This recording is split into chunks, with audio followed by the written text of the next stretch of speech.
Waalaikumsalam warahmatullahi wabarakatuh. Yang terhormat Kepala Sekolah TKP GRI 10, yang kami hormati semua guru TKP GRI 10, yang kami hormati semua wali murid TKP GRI 10 yang kami banggakan. Alhamdulillah pada kesempatan kali ini masih diberikan kesehatan untuk bisa beraktivitas kembali dalam acara mengidentifikasi pemetasan aset atau sumber daya yang diadakan oleh program pendidikan guru penggerak pada modul 3.2 ini. Salawat serta salam semoga tetap tercurah limpahkan kepada junjungan kita Nabi Muhammad SAW.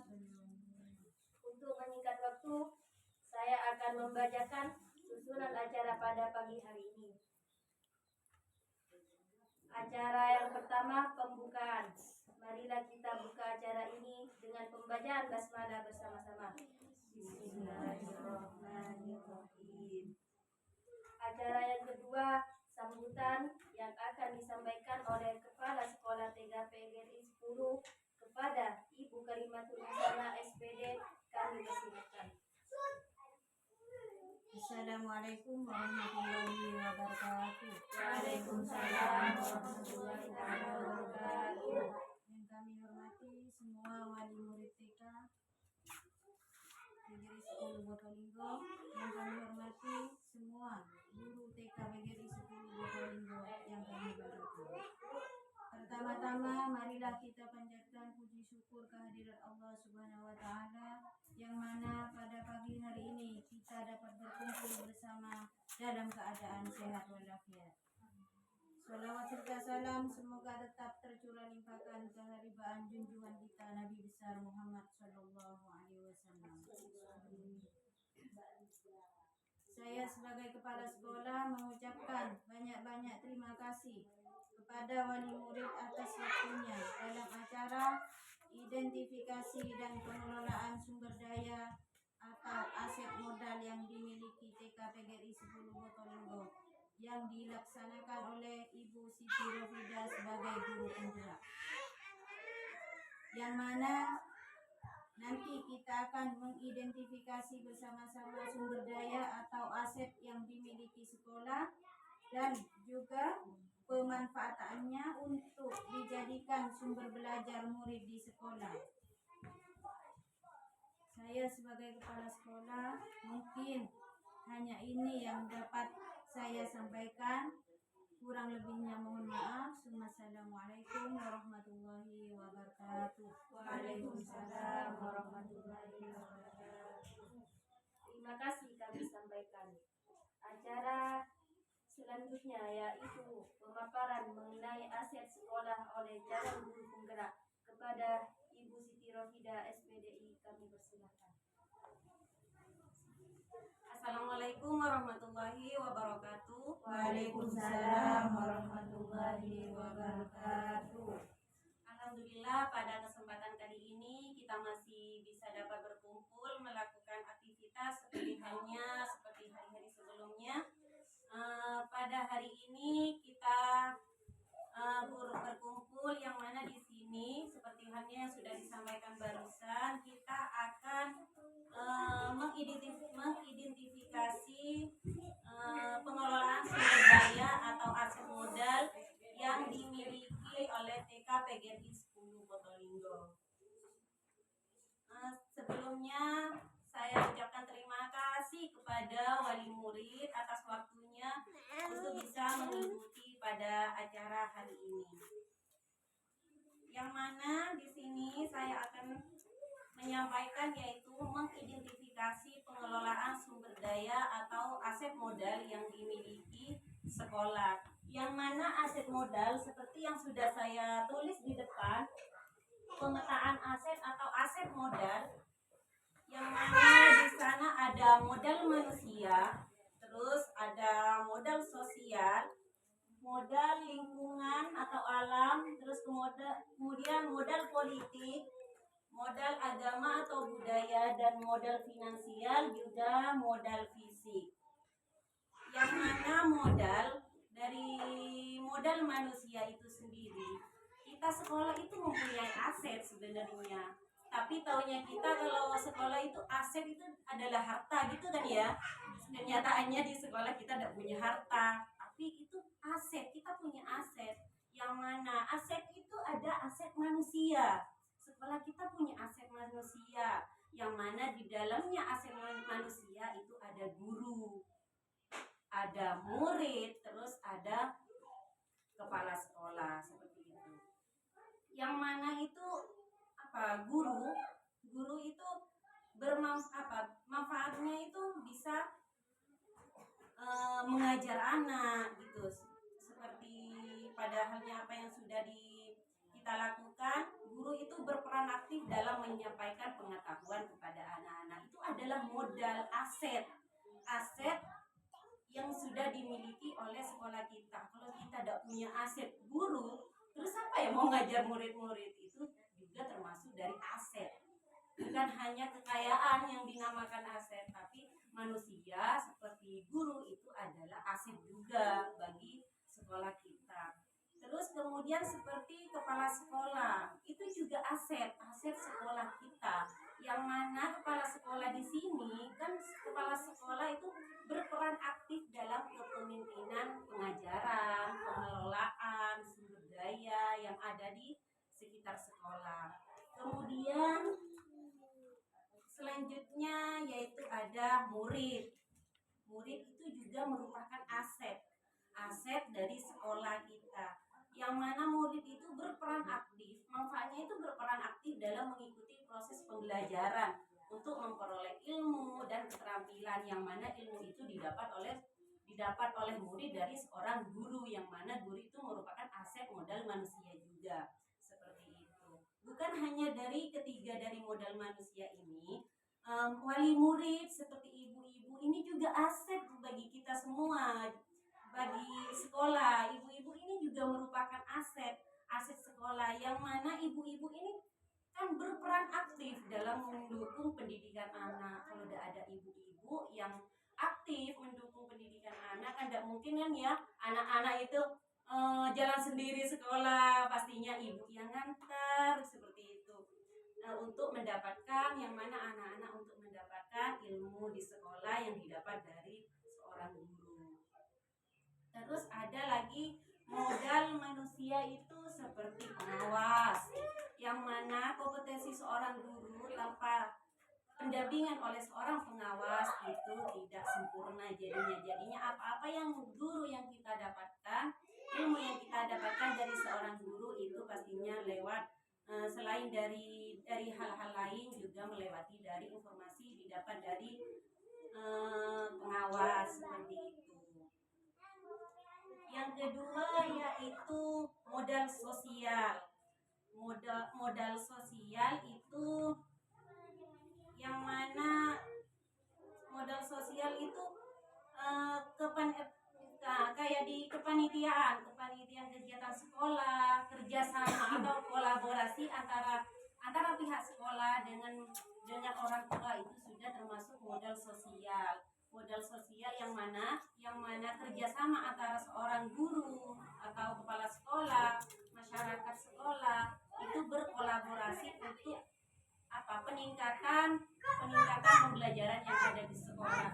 Seperti halnya kita mau melakukan kegiatan, kalau kita sebagai guru tidak berkolaborasi dengan orang tua, itu pastinya tidak akan berjalan dengan lancar. Seperti itu ya ibu-ibu, itu adalah modal sosial. Kalau sepengetahuan kita kan aset itu pastinya kalau secara pemahaman kita, aset itu adalah harta gitu kan ya. Harta, kita udah punya harta maksudnya gitu. Tapi kalau aset itu sumber daya itu kalau di sekolah, yaitu modal manusia, murid, guru, wali murid itu ada aset di sekolah ini. Kalau ada murid siapa yang mau diajarin? Kan jadinya tidak bisa jadi aset.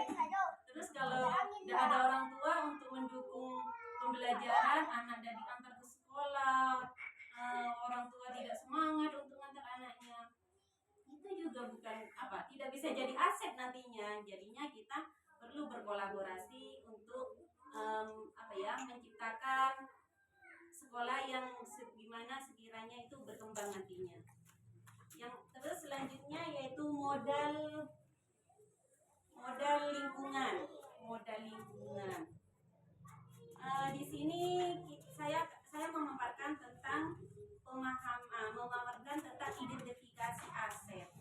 Aset di sini, yang dimaksud aset di sini itu aset bukan hanya yang pas kita miliki pribadi, sekolah kita miliki, seperti halnya modal lingkungan alam, seperti dekat dengan kebun, kayak di belakang sekolah ini kan ada kebun mangga, terus ditanemin apa itu, kunyit. Itu apa, itu juga bermanfaat untuk anak kita, jadi sumber belajar. Jadinya kalau pas anak-anak itu diajak ke kebun, anak-anak pas ditanyakan tentang macam-macam tanaman di kebun, itu sudah jadi sumber belajar. Jadi modal lingkungan kayak seperti kebun itu juga merupakan aset kita. Asetnya itu apa? Kebun itu bermanfaat untuk sumber belajar tentang tanaman. Misalkan kita sekolah dengan tema tanaman, kita bawa anak-anak ke kebun, itu sudah menjadi sumber belajar untuk anak-anak, seperti itu. Yang kedua yaitu dari modal lingkungan alamnya, seperti halnya dengan waduk yang di barat. Waduk itu juga bisa dimanfaatkan untuk sumber belajar. Pernah kan berapa waktu lalu diajak jalan-jalan ke waduk dengan bawa bekal? Pernah kan ya? Pernah waktu ke waduk dibawa ke sana. Tujuannya dibawa ke sana kan untuk apa? Untuk ya mengetahui apa sih waduk itu, manfaatnya untuk apa? Selain untuk pengairan ke sawah, kadang-kadang ada juga sapi dibawa ke sana, dipandiin ke sana gitu kan ya. Nah, anak-anak itu bisa tahu manfaatnya ini apa sih gitu. Kan pernah dibawa ke sana. Terus selanjutnya yaitu kayak sawah. Sebelah sini, sebelah jalan kan ada sawah. Kita bisa lihat, kita itu juga bisa pemanfaatan dari sawah itu juga sebagai sumber belajar. Biasanya kalau kita sebagai guru, kalau waktu tema tanaman, kalaupun kita tidak langsung membawa anak ke sawah, kita di dalam pembelajaran biasanya kalau pas tema tanaman dengan sawah, dengan topik sawah, kita biasanya nanya-nanya, sekarang musim apa? Musim hujan. Terus kalau musim hujan itu tanaman biasanya ibu-ibu itu bapak itu ngapain? Wah, nanam jagung, nanam padi lah. Terus kita tanya lagi, nanam padi. Kira-kira kalau nanam padi itu diapain terlebih dahulu? SHK bu, gitu. SHK terus habisnya disaka dia terus ditanyakan. Jadinya anak-anak itu berani untuk mengungkapkan apa yang mereka ketahui, seperti itu. Itu sudah jadi sumber belajar untuk mereka. Ya, kayak kita ambil topik sawah, apalagi pas kita langsung bawa ke sawahnya, itu sudah jadi tambahan plus lah untuk pengetahuan mereka gitu. Kan kita hanya pas langsung kita hanya ngomong, kita langsung dibawa anak-anaknya dibawa ke sawah, seperti itu. Itu adalah contoh dari modal lingkungan atau alam. Mungkin ibu-ibu ada yang mau ditanyakan dari apa yang saya sampaikan tentang aset sekolah. Sebenarnya aset sekolah banyak ya, dari lingkungan, dari manusia, seperti itu. Selanjutnya yaitu modal politik. Kalau dengar politik kayaknya sudah mikirnya ke kayak pemilu ya. Tapi kalau modal politik kita itu yang mana kerjasama sekolah itu dengan pihak pemerintah, itu kerjasama dengan puskesmas yang seperti halnya sudah kita lakukan setiap bulan rutin, ada kunjungan dari puskesmas untuk posyandu, yang mana itu menjaga kesehatan anak, baik itu dari pemeriksaan gigi, terus pemeriksaan kesehatan yang lain, tumbuh kembang anak, seperti itu ya. Terus kemudian yaitu modal agama dan budaya. yang mana modal agama dan budaya itu seperti halnya di lingkungan ini kan ada kayak madrasah. Kebanyakan yang TK juga sekolah madrasah itu juga sudah merupakan aset sekolah, yang mana anak-anak itu agama tidak hanya belajar di sekolah TK karena siangnya sudah belajar di madrasah. Jadi itu pengetahuan apa yang didapat dari madrasah otomatis mereka kan sudah dapatkan. Misalkan ditanyakan surat pendek yang di sana di madrasah diajarin, pastinya dibawa juga kan, nggak mungkin apa yang diajari madrasah ditinggal di sana, pastinya yang ditanyakan di sini kan ketahuan apa mengingat. Jadi misalkan yuk baca surat-surat pendek, surat ini, karena di sana mungkin di madrasahnya ada kegiatan menghafal surat-surat pendek, jadinya hafal, jadi bisa diutarakan di sini atau dilaksanakan di sini. Itu juga sudah merupakan aset sekolah seperti itu, karena sudah berdekatan dengan madrasah seperti itu. Terus itu dari segi modal agamanya, dari segi modal budayanya. Dari segi modal budayanya itu biasanya kebanyakan itu keseringan kalau di sini itu dari segi modal budayanya itu sikap atau sifat gotong royong. Gotong royong itu biasanya yang sering di sini terjadi atau sering kita lakukan di masyarakat di sini, yaitu dari modal budayanya yaitu gotong royong ya. Seperti halnya kaceken ya, itu sudah tradisi kita, sudah budaya kita saling tolong menolong.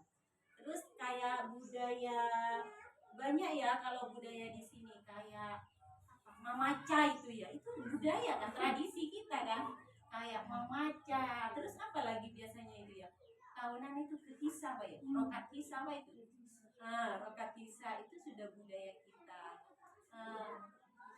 Mungkin ada yang kami tahu itu ya budaya desa di sini, yaitu tentang yaitu kaceken, terus ketisa sama mamaca yang biasa kami dengar di rumahnya Pak Haji Fatih itu setiap bulan apa? Pecup ya. Mungkin dari modal budaya kira-kira yang belum kami sebutkan, kira-kira ada yang ibu-ibu tahu enggak? Kira-kira budaya apa sih yang belum kami ketahui gitu? Mungkin ada budaya apa? Ada aset yang belum kita ketahui. Kira-kira budaya apa gitu yang ada di sini? Selain itu, memaca itu kan udah budaya ya. Tapi jujur belum kami pernah sampaikan kepada murid-murid tentang mamaca, tentang itu, tentang apa? Ketisa itu belum kami tempat apa ya sempat sampaikan ke anak-anak tentang budaya itu. Cuma kita pas waktu pembelajaran kadang itu cerita-cerita tentang budaya gotong royong, budaya-budaya yang biasa dilakukan di sini, kayak budaya tacin pote, tacin merah, itu pernah kita sampaikan. Cuma untuk ketisa sama mamaca belum.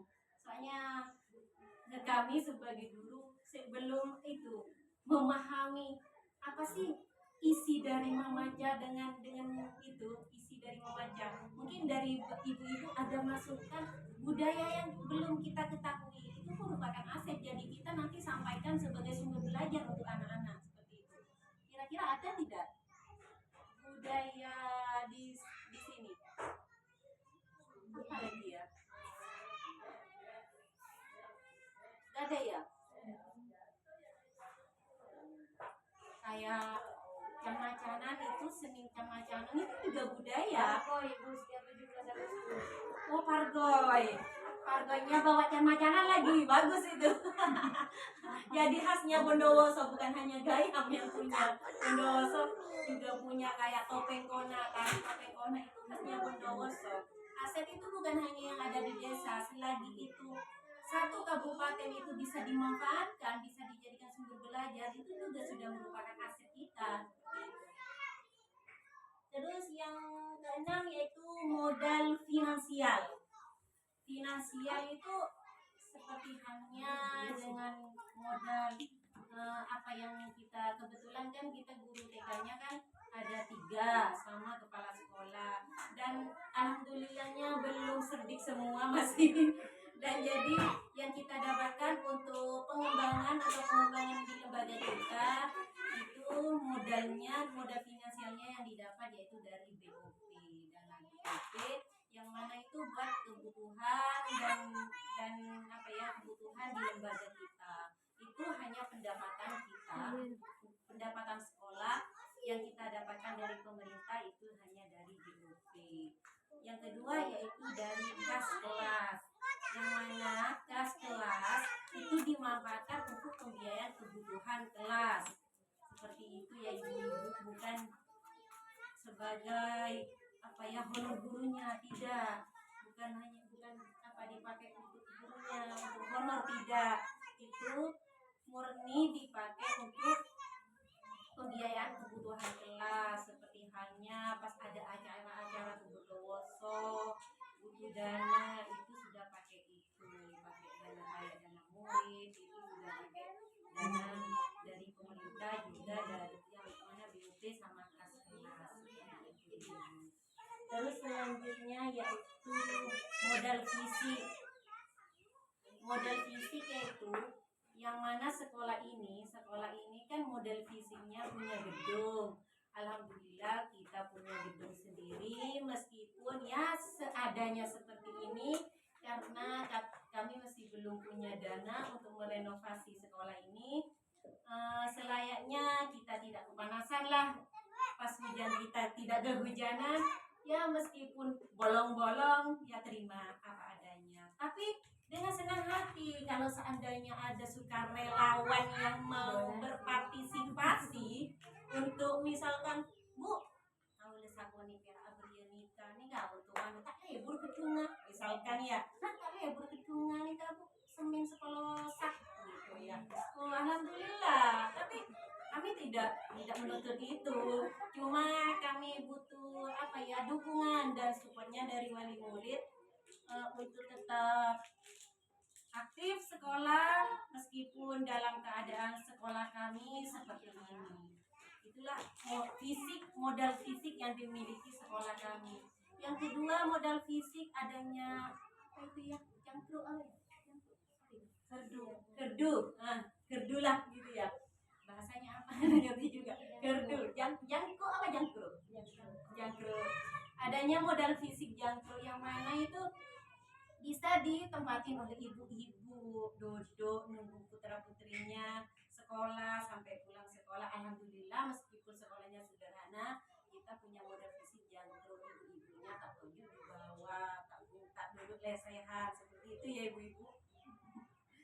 Terus kemudian modal fisiknya alhamdulillah dekat dengan jalan umum.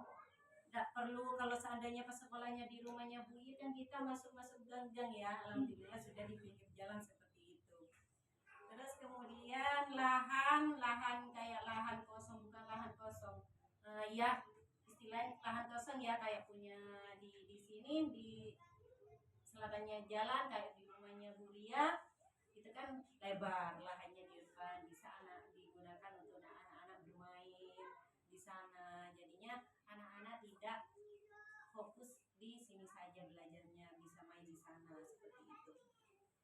Itu adalah mengidentifikasi pemetaan aset. Mungkin dari apa yang saya sampaikan ada yang mau ditanyakan ibu-ibu sebelum saya lanjut. Dari aset sekolah kira-kira aset apa lagi sih yang belum kita ketahui gitu selain aset harta ya? Oh iya, toilet. Itu juga termasuk modal fisik ya Bu. Modal fisik kita sudah punya kamar mandi, alhamdulillah ada toiletnya, alhamdulillah bisa bermanfaat untuk murid dan ibu-ibunya sekalian ya. Iya, bisa bermanfaat untuk ibu-ibunya itu, ibunya ada di sana seperti itu. Terus alhamdulillah kita patut syukuri, soalnya kita apa ya, bedalah dengan tahun-tahun yang sebelumnya kita masih satu naungan dengan SD, yang mana kita ada di sekolahnya di sebuah perumahan yang kalau pas musim kemarau itu udah ada air, usang ya mau kemana gitu. Jadi alhamdulillah meskipun kita lembaga kita kecil seperti ini, kita masih punya modal-modal, masih punya aset-aset yang kita bisa manfaatkan. Bagus, lupa saya untuk tentang. Mungkin ada masukan untuk pemetaan aset ini? Tidak ada ya. Mungkin hanya itu yang bisa saya sampaikan dari pemaparan mengidentifikasi pemetaan aset. Kurang lebihnya kalau tidak ada yang mau ditanyakan, mungkin masih ada yang mau ditanyakan? Sudah ya. Kurang lebihnya mohon maaf. Mungkin ada salah-salah kata, mohon maaf. Assalamualaikum warahmatullahi wabarakatuh. Waalaikumsalam. Terima kasih kami sampaikan. Acara selanjutnya yaitu doa kepada Ibu Yesi.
Demikianlah acara pada pagi hari ini.